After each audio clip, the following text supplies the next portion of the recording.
नमस्कार मित्रों।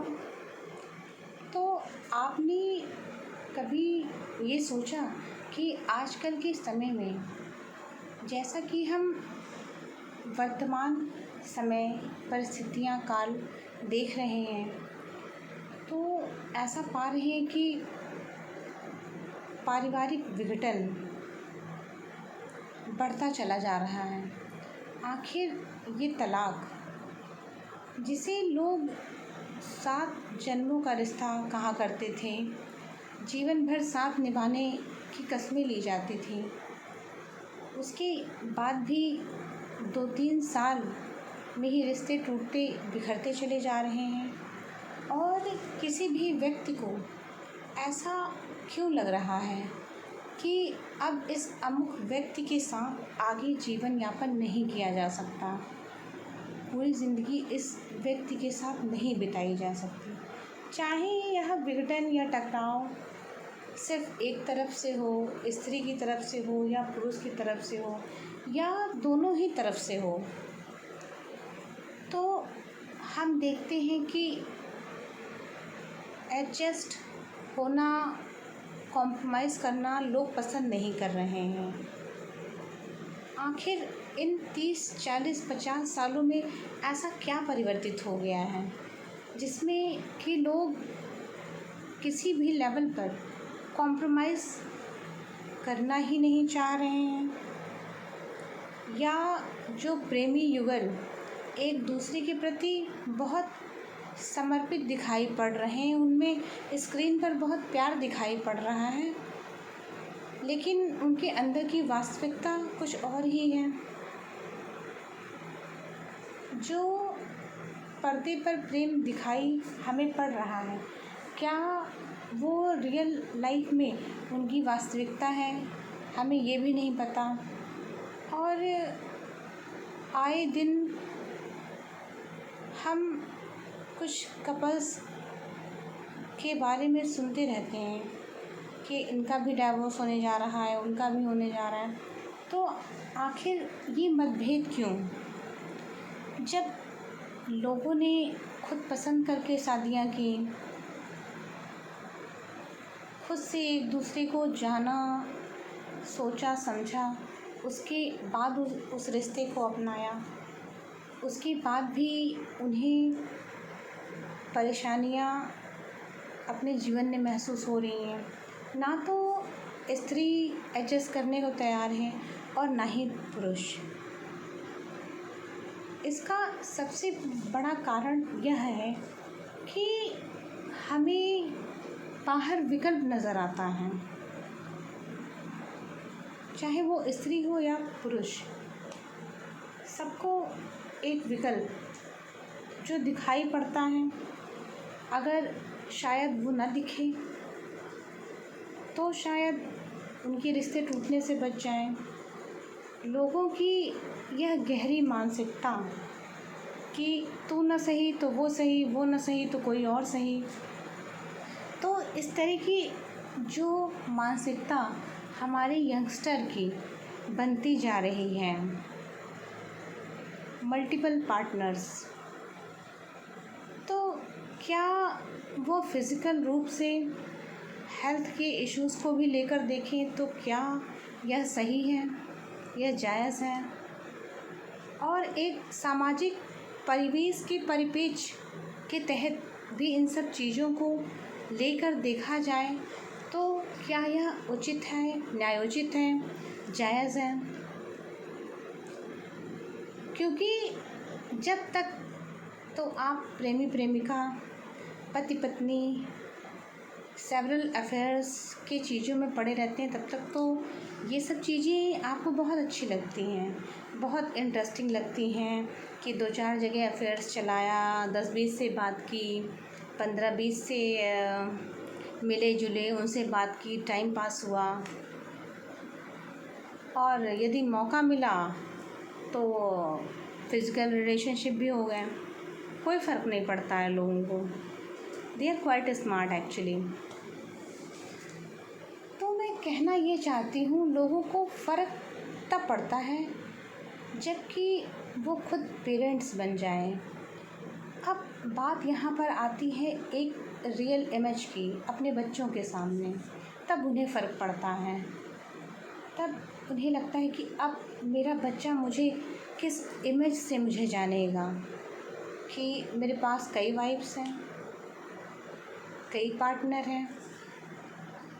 अब मेरी इमेज एक पिता के रूप में ख़राब होने वाली है, बिगड़ने वाली है मेरे ही बच्चे के सामने। अब मैं उसको किस परिप्रेक्ष्य में जवाब दूंगा, कैसे जवाब दूंगा, एक अच्छी इमेज इस समाज के आगे, एक इस सोसाइटी के आगे, अपने बच्चों के आगे, अपने परिवार के आगे कैसे बनाऊंगा। चाहे यह पुरुष की तरफ से आप देख लीजिए या फिर स्त्री की तरफ से, दोनों ही तरफ से आप पाएंगे कि फिर बाद में जब आदमी 45-50 तक पहुंचने लगता है, तब फिर इंसान अपनी इमेज के लिए डरने लगता है। तो सोचने वाली बात यह है कि जब लाइफ पार्टनर का चुनाव आपको करना है और सोचना है कि मुझे पूरी लाइफ इस अमुक व्यक्ति के साथ बितानी है, तो उसका चुनाव बहुत ही सोच समझ कर, बहुत ही सूक्ष्मता के साथ आपको एक माइक्रो एनालिसिस, जैसे टीचिंग में कहा जाता है कि माइक्रो टीचिंग होती है, उसी तरह से आपको उस व्यक्ति का माइक्रो एनालिसिस करना पड़ेगा, माइक्रो विजुअलाइजेशन करना पड़ेगा और उसका क्रिटिकल एनालिसिस। तब उस व्यक्ति को आप अपने जीवन में लेकर आइए। अदरवाइज़ तो समस्याएं तो आएंगी ही, विघटन स्वाभाविक है, आपके विचार मिलेंगे नहीं। 10 से 12 घंटे आपको उस व्यक्ति के, उस अमुक व्यक्ति जिसके साथ आपको रहना है, आपने शादी की है, उस व्यक्ति के साथ आपको अपना जीवन बिताना है, उसके नखरे, उसके नाज, सब कुछ आपको झेलने पड़ेंगे। इसके लिए आपको उस व्यक्ति के ऊपर पीएचडी किए हुए होना चाहिए, मतलब 3 से 4 साल उस व्यक्ति को अच्छी तरह से आप समझ लें, तभी आप उस व्यक्ति के साथ वैवाहिक संबंध में बंधें, ताकि बाद में आप दोनों एक दूसरे को ब्लेम न कर पाएँ। यह एक अच्छा तरीका होता है, यह एक अच्छा तरीका हो सकता है, एक अच्छा माध्यम हो सकता है किसी को समझने का, किसी को जानने का।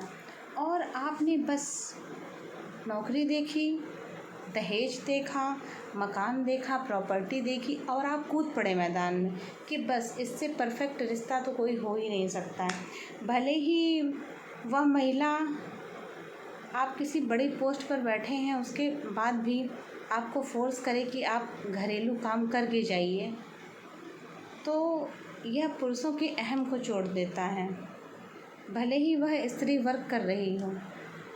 क्योंकि लोगों का ऐसा मानना है कि घरेलू काम महिलाओं के लिए ही बने हैं, यह जिम्मेदारी सिर्फ महिला की ही है, यह जिम्मेदारी सिर्फ एक स्त्री की ही है, स्त्री को ही देखना चाहिए, स्त्री को ही संभालना पड़ेगा, स्त्री को ही करना पड़ेगा। तो जब वही जिम्मेदारियाँ, जब नई स्त्रियाँ आकर, जिन्होंने खुद बेड से उतरकर चाय नहीं पी, जिन्होंने खुद ब्लोवर लेकर रजाइयों में बैठी रही हैं, तो आप कैसे एक्सपेक्ट कर सकते हैं कि वो जॉब भी करेगी और आपके सारे घरेलू काम जो कि 4 लोग मिलकर करते हैं, एक्चुअल में वह वर्क 4 लोगों का होता है। लेकिन इन चीज़ों को कभी हमने न हमारे समाज ने एक्सेप्ट नहीं किया, बस इसे थोप दिया गया महिलाओं के ऊपर कि वह महिला ही करेगी, महिला का ही काम है, उसे ही करना चाहिए। लेकिन देखिए, मैं बताती हूँ कि बदलते समय के साथ, बदलते समाज के साथ, बदलते परिप्रेक्ष्य के साथ क्यों यह जिम्मेदारियाँ महिलाओं को एक बोझ की तरह लगने लगी। देखो, एक महिला पहले पढ़ी लिखी, उसने अपनी 99% एनर्जी अपनी पढ़ाई में झोंक दी, उसमें उसका शारीरिक विघटन भी हुआ, ऐसा मैं इसलिए कह रही हूँ क्योंकि उसने दिमाग लगाया, दिन रात मेहनत की। और इतना ही नहीं, माँ के साथ भी लड़कियों को काम करना पड़ता है। ऐसा कह दो कि माँ के साथ रही, कुछ किया नहीं, तो ऐसा नहीं होता है।